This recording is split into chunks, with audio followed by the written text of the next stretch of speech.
Welcome to Succession Stories. I'm your host, Laurie Barkman, founder of SmallDotBig. As an exit value planning and M&A advisor, I call myself a business transition Sherpa. My mission is guiding entrepreneurs on ways to build value in your business and then benefit by letting it go. On this show, we spotlight the theme of transitions, not only to reward you for your hard work, but also to ensure that you look back on your succession without regret. Catch all the episodes and subscribe wherever you listen to podcasts. And be sure to visit successionstories.com to sign up for our newsletter. Here's to your success. Succession Stories brings you business transition content and lessons learned from incredible entrepreneurs. Catch all the episodes by following Succession Stories in your favorite podcast player. I'm super excited to share that I'm working on a book inspired by my work with entrepreneurs, focusing on exit value planning and having a succession mindset. More to come on that. To hear about upcoming events and get access to even more Succession Stories content, sign up for our newsletter at successionstories.com. My guest today is Stephanie Scheller.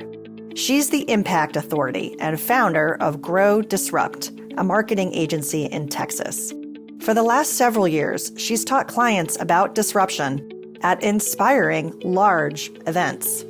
In 2020, facing their own disruption, Stephanie set up the company to grow by nearly 50%. How? By managing finances so they could hire, designing packages that people needed, building sales skills to close deals despite fear, increasing marketing, and positioning themselves as the only choice for a specific niche. In addition to sharing her story, Stephanie also plays her violin for us, a first for the show. Enjoy my conversation about growing through the pandemic and the musical talents of Stephanie Scheller.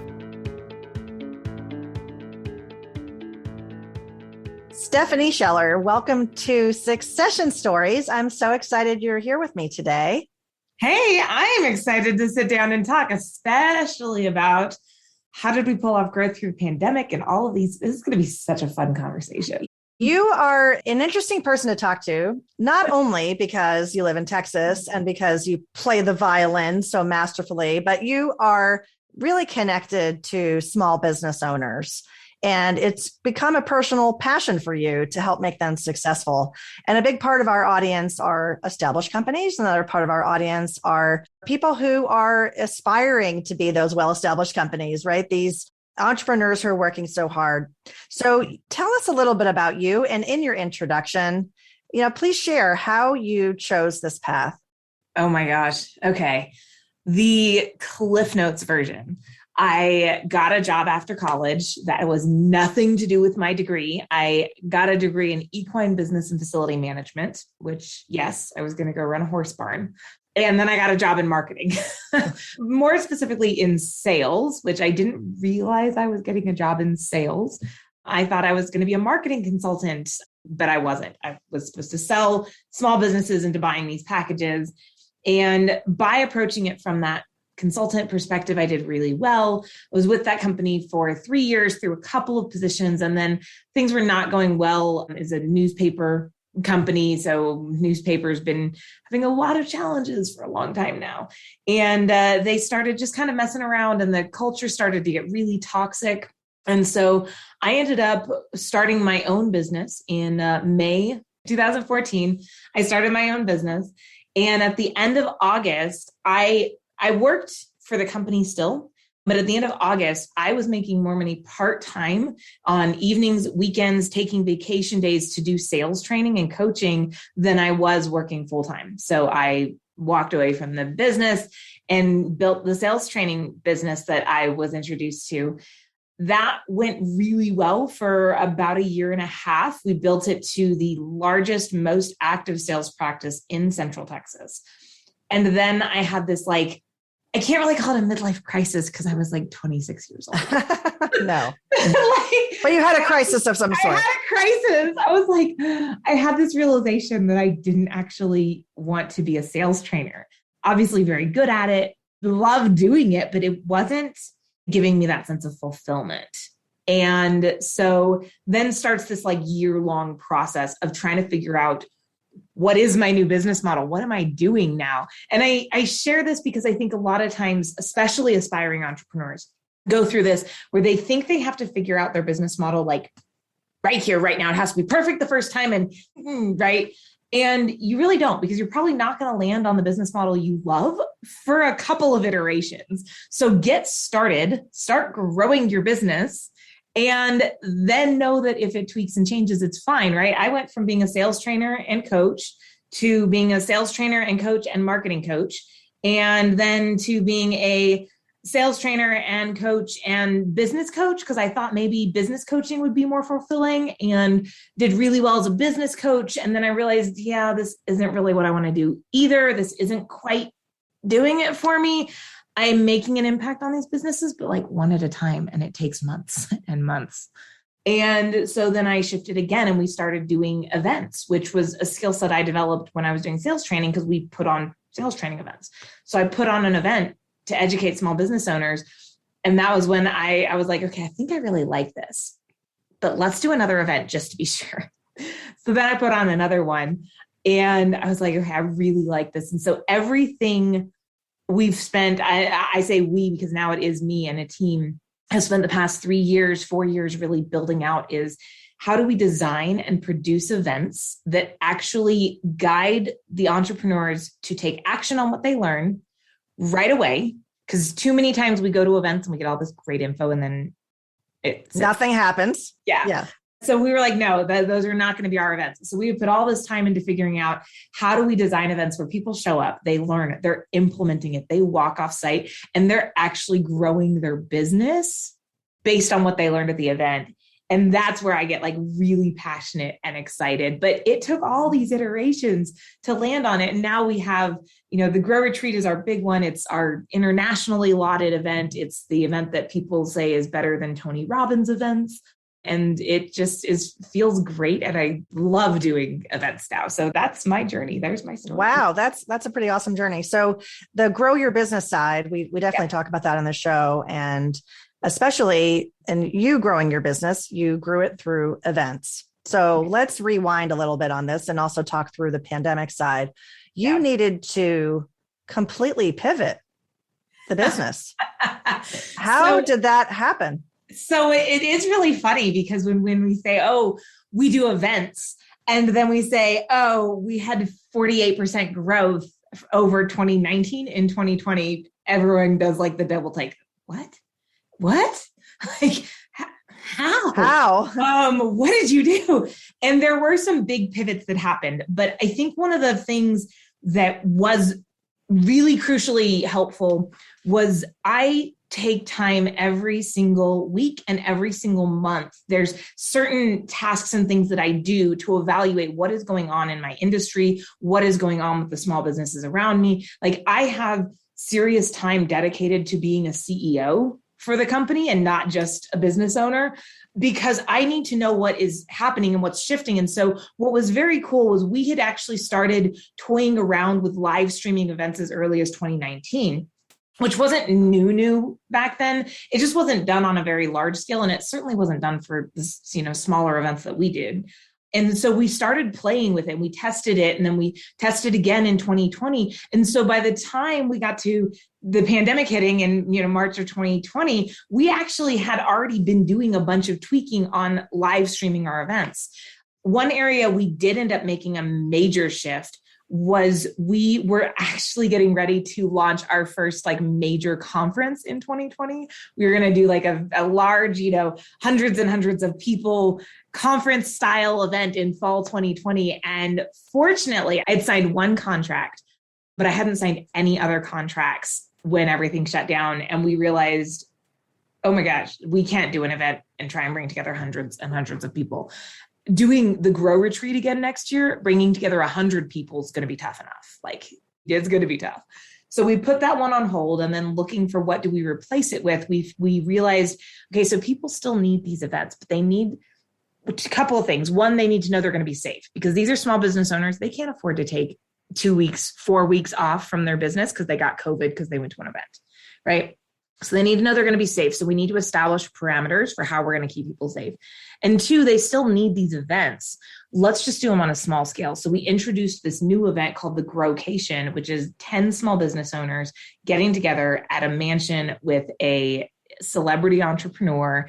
And that blew up. That went wild. We were shocked at how quickly we sold out on that one. And then the other thing we actually started to do was, because I do events, and have you ever done an event, Laurie? Have you put on an event? Not in the way that you're talking about. I mean, literally, yes, right? But not at the scale that you're talking about. Okay. So where people get a little bit lost with events is they think that events are a build it and they will come concept, and they're not. I can put together a really good event, and that doesn't mean I'm going to sell tickets. Right. So we were having to get really creative and effective with our marketing. So what happened was, in 2019, people started coming to me saying, hey, I see what you're doing with your marketing. Would you design a marketing plan for our business? So we started designing these marketing plans for more people's businesses, not just my business. And what was really helpful for us was that when the switch flipped, right, and everything changed overnight for every small business, many of them realized, my marketing plans that were working aren't going to work anymore, and I need a new one. So we actually didn't make that many changes to the Grow Retreat itself. That one still runs in its pure, beautiful form that we have been fine tuning for years now. We added the workation, we canceled the conference, and then we started offering the opportunity to actually put together marketing. Like, we don't do the work after we build the plan, we do the research, and then we train you and your team on how to do it, because I believe you should own that portion of your business. And so those were, I say, like, they were less pivots, and like, they weren't 180 pivots. Maybe they were like, I think the only 180 pivot was not doing the conference. That was a big 180 pivot. But most of our stuff was like, hey, let's shift 20 degrees. Let's shift 15 degrees. Let's make a little change. And we were positioned to do a lot of that because I spend all this time watching what's going on in the economic climate around us. So if you don't mind sharing, how big is your firm? Like, how many employees do you have, or what revenue or revenue range, if you want to share that, just to give us a sense of, what size business we're talking about here. So we are at 7 team members, and not all of them are full-time. A couple of them are part-timers, like, 10, 15 hours a week, not gobs and gobs of time. So 7 team members, and we are actually coming up on the million really, really fast. So we should cross that one pretty easily next year. Well, that's exciting. So so you're a small business yourself. You have staff. Here you are, the biggest part of your business, probably the Grow Retreat, that you can't do, and you needed to react. And so what I like about what you shared was that it's a good lesson for all of us, is to be in tune with the market, where you said you dedicate time to looking and listening and trying to figure out what the needs are. And so you hit on this growth area, which is a do it for you to a point, right, type of service on developing marketing plans. So how did you ultimately get feedback on that? Was it sort of a test and learn, where you did a pilot with a client and then kind of rolled it out in a larger way and are iterating on that? For the marketing plan specifically? Yeah. So my goal is that we are able to do the events that we do multiple times each year. But the events we do are very high touch. And so in order to be able to do that, it's going to, and a lot of times when we would interview people, and this is going to get back to your question, I promise. But a lot of times what we would find when we would interview clients, attendees, we'd be like, so why did you attend this event? And the answer was inevitably, Stephanie. And I was like, well, that's not a great answer, because that's super not scalable. Like, how do we take the essence of Stephanie and scale it? Because I can't, if we're going to do multiple Grow Retreats every year, eventually, if we're going to do multiple Growcations, we're going to be doing, I can't be at the level of involved I am for these events right now. And so we started systemizing things, looking at what can I document? What can I process? What can I do this? And so one of the things that I realized was that just building marketing plans for these events was oftentimes 40 hours of work. Now, spread across 4 or 5 months, but still 40 plus hours of work, right? And so I can't be doing that much work for each event and be doing each of it. So I said, okay, we got to start systemizing how I build these marketing plans. Now, backing this up, I had a background in marketing. Like I said, I was selling marketing, but I was also involved in fulfilling and making sure the programs worked.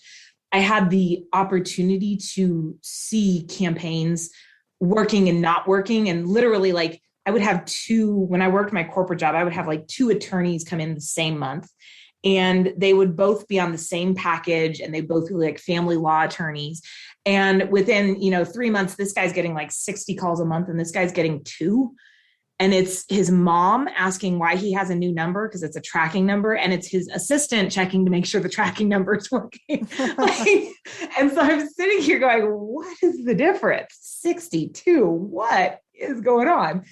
And so I started to realize there's pieces that have to go into marketing. You have to have what I call the 3 M's of marketing. Your target market needs to be detailed and defined. Your marketing message needs to be clear and emotionally evocative. And it goes way beyond the tagline, which we don't even have to get into all that. And then last but not least, you need your methods of distribution. And what I learned is that most people market backwards. They worry about their methods of distribution. And if they get to either of the other 2 M's, they maybe work on their target market, but they miss 60% of the core criteria for marketing. So I knew we have these key pieces. And I started to organize them into an actual structured marketing plan so that I could start to outsource. And so I taught my team members, okay, here's how you research a target market, because that's like 6 hours of time I don't want to spend doing anymore. And so I taught them, here's how you research a target market. Here's how you audit this. Here's how you do this. And so I started teaching them how to do pieces of the plan. So when someone showed up and wanted a plan, I was like, we could just do what we do for us. And so we just literally did the exact same thing. The only difference was that I had to design a new marketing message, right? Because obviously we can use our marketing message for someone else's business. So I just told my team, hey, here's the info, go research a target market for this company. Here's the info, go do the audits, go do this, go do this. I pulled it all together. So we'd already been testing it out started testing these 2017, 2018, and then 2019 was the first time we did them for other people. So we've been testing them for ourselves first.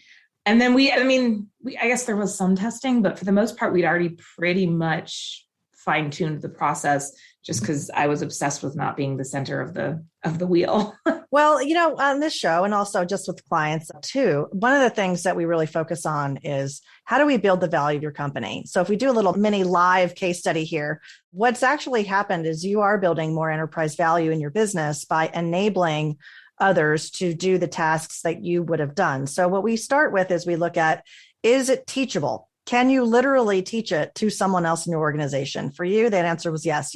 Of those pieces that you could delegate, you've now documented and you're teaching them how to deliver that.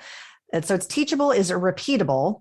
Mm-hmm. So your clients want it from you on some level of frequency, right? So teachable, repeatable, and valuable. Yeah. And value is to the value, meaning the value to the beholder. So the client, do the clients find it valuable? So how often are they coming back? And it's relative to you.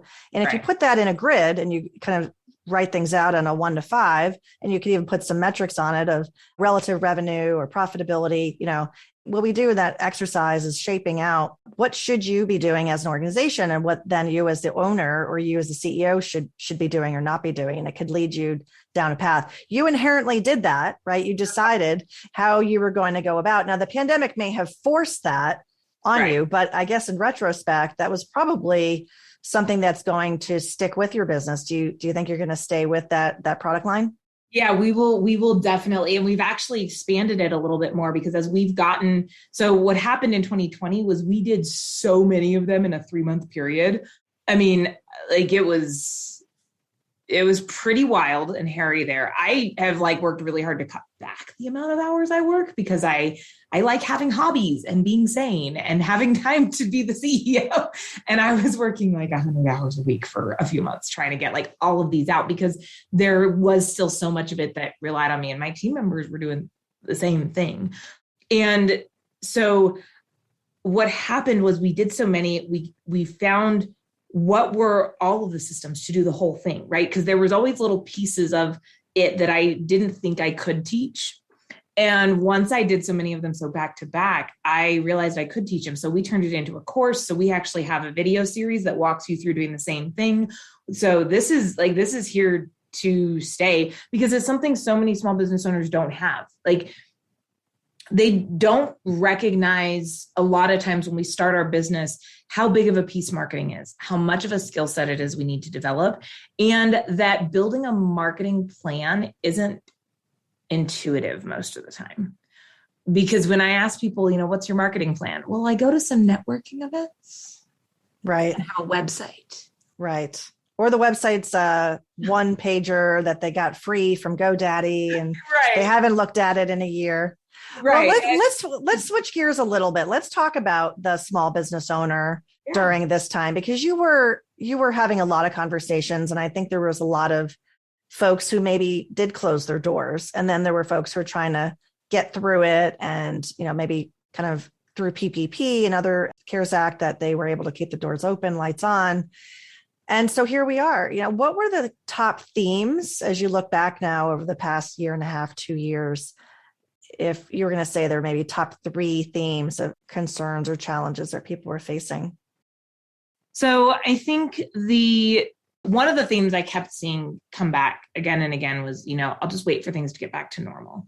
And that we've learned that's a dangerous mindset, because things aren't going back to normal. Like, and here's what I encourage people to remember is that, our job as entrepreneurs is to adjust to the marketplace. The more problems there are, the more opportunities there are. The more opportunities there are, the more chances you have to get paid. So it's actually a great thing to have here. But if you're going to sit and wait for things to get back, I will never forget. It was May. So everything started shutting down in March, right? In May, a friend of mine reaches out and admits, I've been sitting in the bathtub drinking bottles of wine for 2 months, waiting for things to be over. And I was like, oh no.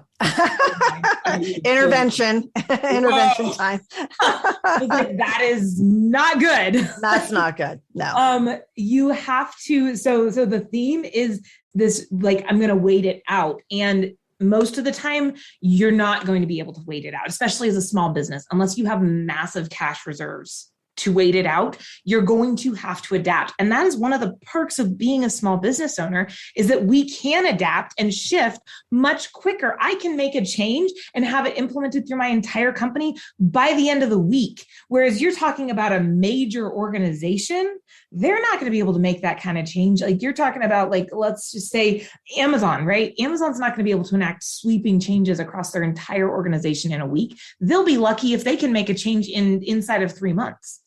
Right. And so we have the ability to pivot, to adjust. This doesn't mean you throw away everything you had, but it does mean taking the resources and assets you have available and asking yourself, how can I use these inside of my current reality to solve the problem that I'm seeing? So that was probably the first theme that I saw was, I'm just going to wait it out. No, bad idea. The next theme that I saw was increasing marketing. That is both a positive and a negative, which I know sounds strange to hear from a marketer, but people were pouring more money into their marketing budgets. And I think that is smart, as long as you're pouring money smartly into your marketing budget, right? So if you're just taking or any of these, right, you're just taking money and going, well, I know we're going into a downturn, so I just need to, like, pour on the gas. You could just be increasing the amount of waste you have. So this is where it becomes important for small business owners to be evaluating the marketing they're doing, identifying what's not working, and cutting the fat. I had someone ask me just a few weeks ago, they said, Stephanie, how much of your marketing budget do you expect to waste every year? Like, get no return on? And I said, like, maybe 2 or 3%. And they were like, well, that's just bunk. And I was like, why? They were like, because you have to test stuff and see if it's going to work. I was like, yes, but my tests are going to be on a small scale. I'm going to find ways to test marketing ideas that cost little to no money. And if they don't take off, I'll tweak it and adjust it and try again. Right. And then I'll tweak it and adjust it and try again. And so I will spend a small amount of money finding the strategies that will work. And then I will pursue those strategies full out. But the challenge is you have to put time in there. And that's what small business owners don't have a lot of time. And so they just kind of do this, let me throw more money at it and hope the problem gets better. And right. It doesn't. It doesn't. So that's at least two of the themes. And I'm well, one of the things I like to say is hope is not a strategy, right? Right. As we look into next year, what'd you call it? You call it the workcation? Yeah, the growcation. Growcation. Those sound interesting. Did vaccinations come into play? People had to show that they were vaccinated? So those were not something, we actually have like a 40-page handbook on COVID protocols for our events. When we built the handbook, it was in preparation for the Grow Retreat this year in 2021. And so interestingly enough, we did have the Grow Retreat in 2021. We had 75 people on site. We had 40 some odd people on the live stream. And so we didn't have vaccines when we built our handbook. So we have not done and played around with the vaccine thing. I will tell you, we've been talking about it. We've just landed on what we are going to do. Obviously, we're going to make adjustments coming up for the Grow Retreat. But what we are going to do is we're going to say masks are optional if there's a negative COVID test on file at the start of the event. Because the good news is we have these, really quick, at-home COVID tests that are pretty darn accurate. So all we have to do is say, if you don't want to wear a mask at the event, that's not a problem. Take the test. And, we're going to give people the option if they would rather show us their vaccine card, then that's fine. But I personally think it's a really bad idea to sit there and be like, you have to show me your vaccine card to get into the event, because it only gets the people who don't want to do the vaccines to dig in further, right? This whole, I'm going to force you to do something. Right. I'm sorry. Yeah. I so disagree with how this is being handled pretty much across the board, because it's this whole, I'm going to force you to, instead of, hey, I'm going to work with you to figure out a solution that makes you happy and that, hits the criteria, which is we have to keep the people safe. Instead, we're just like, let me manhandle you into this. And it's just not. It's a tough time. And I think there's a lot of things rolling out at the time we're recording this, right. About mandates and so on. So it'll be interesting to see how this plays out with the labor market, because it's already very tricky. But let's switch gears. We mentioned early on that you are a violin player, and off air I had told you that I'm not anymore. I played in high school, so you've definitely continued on, but you learned later in life, right? I did. So it's actually really funny because I started learning the violin in high school. One of the ladies came to our church. She was a member of our church, and she came and she played the violin for the praise team one evening. And I just watched her play, and I was like, oh my gosh, I was in love. And so I went to her. I was like, oh, I love the violin. I love it. And she was like, I'll teach you how to play. And I was like, oh, this is so cool. Right. So I go over to her house. I have one lesson, and then she was military and she deployed. Oh. And so I was like, well, that's, but at least I knew how to hold the bow and I knew where the notes were. So I got a really cheap, what we jokingly call a VSO, or a violin shaped object. That's not really a violin, off Amazon. It was like $60 for the entire set. And I just started playing and printing sheet music offline. And I played for the church praise team. And I ended up upgrading to an electric violin, which was great because I didn't sound that good. So the electric violin was quiet. That's awesome. And then when I graduated, I moved to San Antonio. I brought the violin with me, but it just kind of was in the corner. And in 2019, I started to realize that I had no life. My business was my life. That was it. I had no hobbies, no interests. I had a horse. I would go see him. I still have him, but I would go see him on the weekends. And that was it. And so I sat there and said, well, I need something to do. And so I just started picking up the violin again and just kind of putzing around and seeing if I liked it. And I kind of liked it. And so I kept playing. And then I mentioned to my sister and she goes, oh, you should get lessons. So I started getting lessons. I was doing lessons virtually long before everyone else was, and just playing and playing. And then in 2020, I realized, end of 2019, beginning of 2020, I thought, how cool would it be if I could use the violin for one of my keynotes at the Grow Retreat? Because there's something very emotional and evocative about the violin. And what I've learned is that music creates this beautiful framework to discuss kind of these more nebulous concepts like leadership and psychology, and even marketing sometimes makes more sense with a framework of music to put it together. And so that was when all of a sudden it started to shift. And so I had to laugh because I was like, I started playing the violin so I wouldn't have a life that was obsessed with my business. And then I just brought the violin into my business. So, it worked well. But it works well. And you were motivated to play more because you were going to be on stage. So maybe you could share a little piece with us. What is something that you would play on stage? Yeah. So we're actually getting ready for, we came up with a really fun opening for the Grow Retreat in January, this coming January. And I'm not totally sure which piece it's going to be, but it's going to be something that'll be kind of fun and fruity, a little bit like an Irish jig type of thing, kind of like,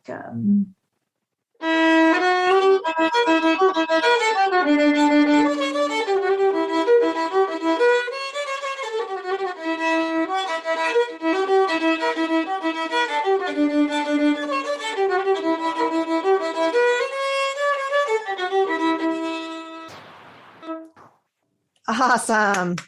Now are you going to expect everybody to stand up and dance? All right. So sneak peek, we kind of are. We're not going to make them dance. We've learned our audience doesn't dance.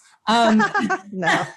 But we are going to get them involved. So they will. So our theme for the 2022 Grow Retreat is connect.